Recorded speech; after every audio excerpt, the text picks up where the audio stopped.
pessoal, sejam bem-vindos a mais uma aula de bioquímica. Na nossa aula anterior nós falamos sobre os lipídios de maneira geral e fizemos uma abordagem um pouco mais exploratória sobre os lipídios de armazenamento.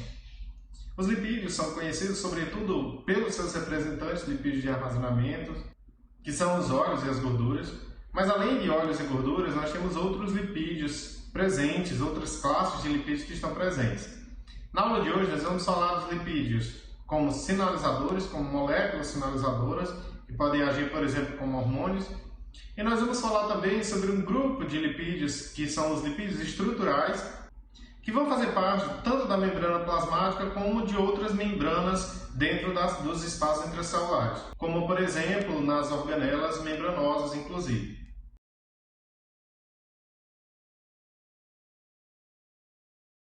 Então a aula de hoje ela vai ser dividida em dois assuntos principais. Nós vamos falar sobre os lipídios de membrana, ou seja, sobre lipídios estruturais presentes nas membranas biológicas, como por exemplo o colesterol, os fosfolipídios. Nós vamos falar também sobre os lipídios como moléculas sinalizadoras. Dentro desse grupo nós temos, por exemplo, os hormônios como testosterona e estrogênio, que são derivados da molécula de colesterol.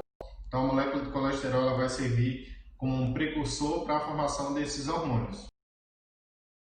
Os lipídios de membrana, lipídios estruturais de membrana, eles são considerados moléculas anfipáticas. Então, o termo anfipático se refere a uma molécula que tem uma parte da sua estrutura com afinidade por água e, portanto, hidrofílica, e uma outra parte dessa estrutura com um caráter hidrofóbico.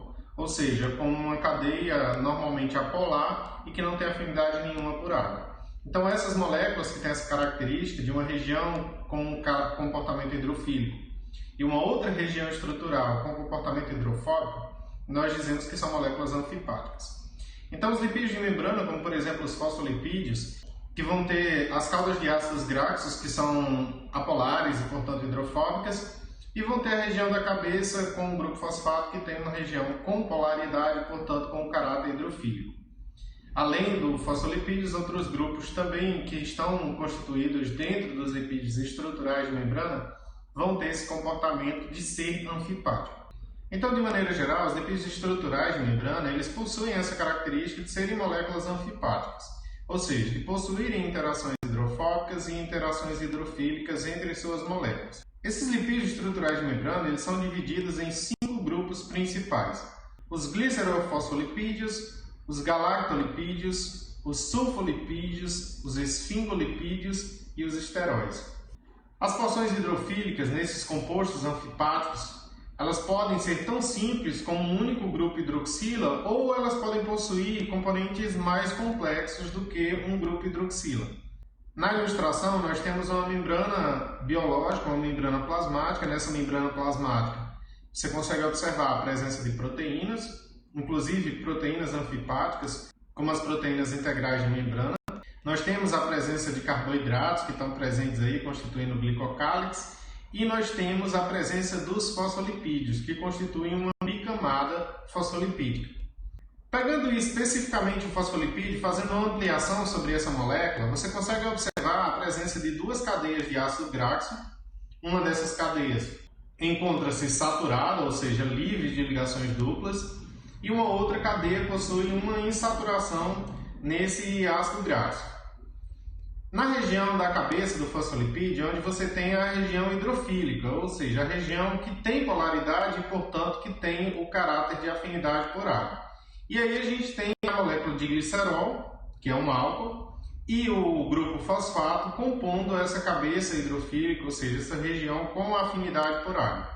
A primeira classe que a gente vai estudar de fosfolipídios são os glicerofosfolipídios. Esses lipídios de membrana, eles possuem 2 ácidos graxos na sua cadeia, e esses ácidos graxos vão estar unidos a partir de uma ligação éster ao primeiro e ao segundo carbono do glicerol. Além disso, nessa molécula de glicerofosfolipídio, nós vamos ter a presença de um grupo fortemente polar ou carregado que está unido por ligação fosfodiéster ao terceiro carbono do glicerol. Nessa imagem, nós temos um esqueleto geral dos glicerofosfolipídios, Observe que você vai ter duas cadeias de ácido graxo, uma delas é uma cadeia totalmente saturada, ou seja, livre de insaturações, de ligações duplas, e uma outra cadeia que possui uma insaturação, uma ligação dupla. Além dessa molécula, dessas duas cadeias de ácido graxo, nós vamos ter também o glicerol, que é o álcool constituinte desse grupo de lipídios, e nós vamos ter um grupo fosfato que vai estar ligado a um radical chamado de R. Esse radical R, que vai estar ligado a esse grupo fortemente polar, ele vai variar de um glicerofosfolipídio para outro. Então, dependendo do grupo de glicerofosfolipídio, você pode ter somente um hidrogênio ligado nessa cadeia, ou você pode ter compostos de nitrogênio, dentre outros, como você pode observar nas tabelas que estão ilustradas no capítulo sobre lipídios. Alguns glicerofosfolipídios presentes em tecidos animais e também em organismos unicelulares, eles podem ser ricos em ligação éter, ao invés das ligações éster que a gente tem na maior parte dos glicerofosfolipídios. Então, nesse grupo de glicerofosfolipídios, nós vamos ter justamente as cadeias de acila unidas ao glicerol a partir de uma ligação do tipo éter. A ligação éter está ilustrada justamente na figura, onde você consegue observar esse oxigênio que está ligado entre dois carbonos, e um deles possui uma insaturação. E a outra cadeia de ácido graxo vai estar ligada também a um oxigênio ligado entre dois carbonos, uma característica de um grupo éter. Então, essa ligação que você tem do oxigênio entre dois carbonos é uma característica de uma ligação do tipo éter. Na imagem, nós temos a ilustração de dois glicerofosfolipídios, justamente o plasma halogênio e o fator ativador de plaquetas. No caso do plasma halogênio, o radical que vai se ligar ao grupo fosfato polar vai ser a etanolamina, e no caso do fator ativador de plaquetas, nós vamos ter a colina ligada justamente a esse grupo fosfato. Os galactolipídios são lipídios que estão presentes nas membranas de células vegetais. Então, por exemplo, nos cloroplastos, nós vamos encontrar na membrana do cloroplasto a presença de galactolipídios, e eles possuem como característica justamente a presença de uma molécula de galactose ligados ao glicerol desses grupos de glicerofosfolipídios. Da mesma forma, você tem a presença das duas cadeias de ácido graxo ligada ao glicerol, ligada, nesse caso, à galactose, que é um monossacarídeo que nós acabamos de ver no grupo dos carboidratos. As membranas das plantas também vão conter os sulfolipídios. Nessas moléculas de lipídio, nós vamos ter a presença de um resíduo de glicose sulfonado, que vai estar unido ao diacilglicerol em uma ligação glicosídica. Então, os sulfolipídios eles são muito parecidos com os galactolipídios. A diferença que nós temos estruturalmente é a presença da glicose sulfonada ligada ao glicerol, diferente do que nós temos nos galactolipídios, que é a presença da galactose, que é um outro tipo de monossacarídeo. Então, basicamente, a diferença dos sulfolipídios e dos galactolipídios é o grupo de monossacarídeos que vai estar ligado ao diacilglicerol. No caso dos galactolipídios, nós vamos ter o monossacarídeo galactose ligado a partir de ligações glicosídicas, que são as ligações que estão presentes aí em carboidratos, para a formação do galactolipídio. Já no caso dos sulfolipídios, nós vamos ter uma molécula de glicose sulfonada ligada a partir de ligação glicosídica com o diacilglicerol. Um outro grupo, uma outra classe de lipídios que possuem essa característica de serem lipídios de membrana são os esfingolipídios. Os esfingolipídios, eles constituem a quarta classe de lipídios de membrana. Eles também vão ter uma cabeça polar e duas caudas apolares. No entanto, ao contrário do que nós observamos nos glicerofosfolipídios e nos galactolipídios, a gente não vai ter nessa molécula a presença do glicerol. Então, o que difere um esfingolipídio de um glicerolipídio é justamente a ausência do glicerol nos esfingolipídios. Para entender a diferença entre as classes de lipídios, nós vamos precisar estar analisando justamente a estrutura dessas moléculas. Lembre-se que lá nos glicerofosfolipídios, o glicerol vai ser justamente a molécula que vai ligar a cadeia apolar do ácido graxo ao grupo fosfato, que se liga fortemente a uma cadeia polar, ou seja, ao grupo polar que você vai ter na molécula de glicerofosfolipídios. Então, aqui nos esfingolipídios, nós não vamos ter a presença do glicerol e, portanto, O grupo polar vai ligar diretamente à cadeia do ácido gráfico.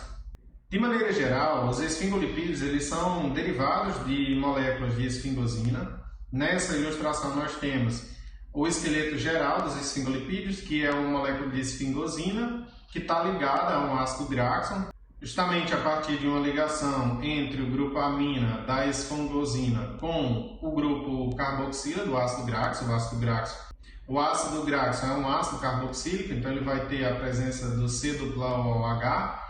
Essa cabeça polar substituinte nos grupos de esfingolipídios é justamente o que vai mudar de um esfingolipídio para outro. Então essa molécula ela pode ter constituições diversas. Na ilustração em questão nós trouxemos um exemplo de um esfingolipídio.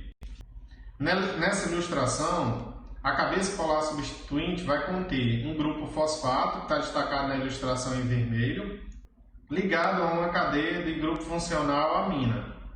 A ilustração que nós trouxemos na imagem anterior é da esfingomielina.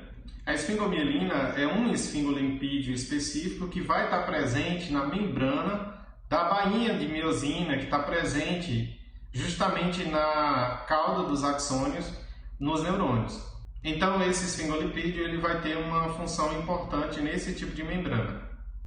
Um outro grupo que nós temos são os glicoesfingolipídios. Os glicoesfingolipídios eles podem agir como determinantes nos grupos sanguíneos.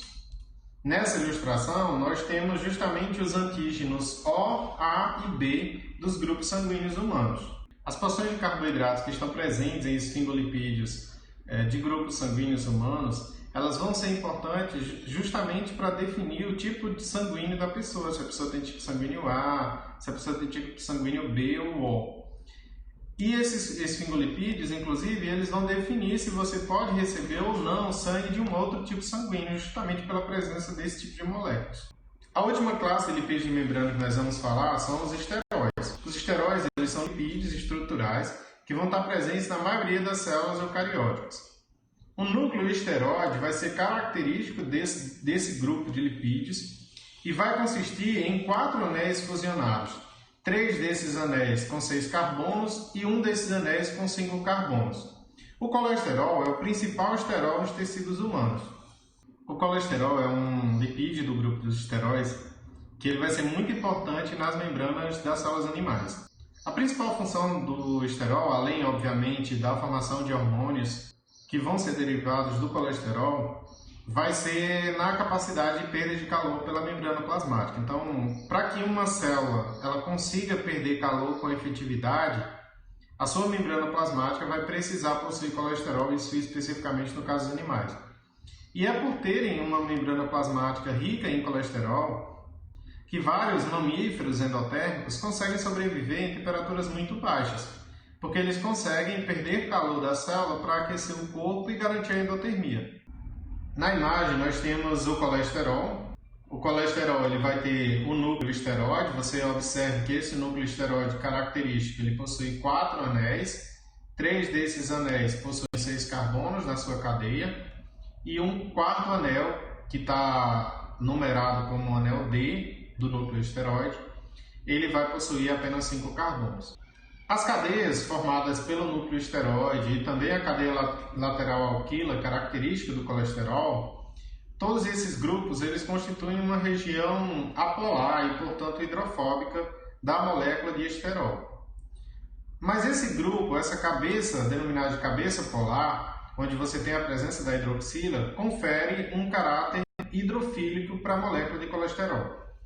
Isso quer dizer, portanto, que a molécula de colesterol é uma molécula anfipática, porque ela possui um núcleo polar e, portanto, hidrofílico, mas ela possui uma cadeia alifática, uma cadeia apolar, que é característico justamente do comportamento hidrofóbico da molécula.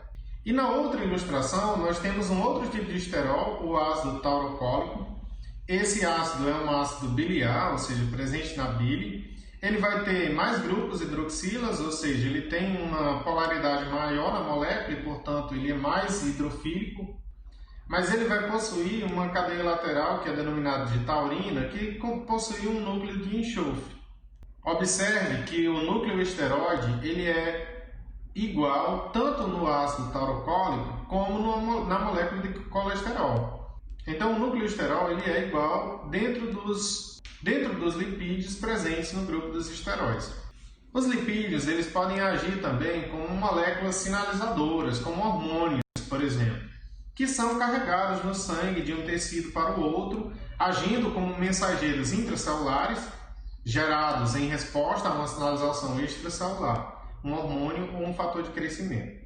Os hormônios esteroides, especificamente, eles vão circular pela corrente sanguínea em carregadores proteicos, do local onde eles são produzidos até o tecido-alvo, o tecido onde esse hormônio precisa agir. Eles entram nas células e vão se ligar aos receptores proteicos altamente específicos do núcleo.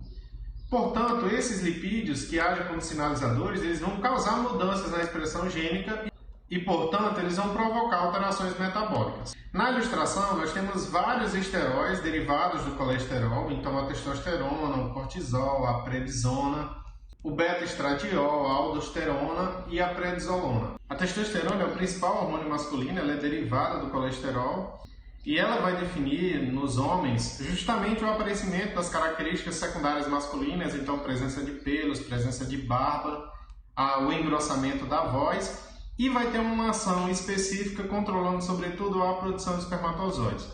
Então esse hormônio, ele é um esterol, ele é um lipídio, mas ele é um lipídio que vai ter uma função de sinalizador, ou seja, que vai agir como um hormônio.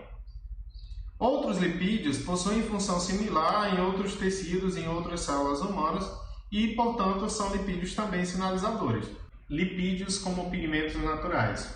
Os dienos conjugados possuem cadeias carbonadas que vão ter ligações simples e duplas alternadas.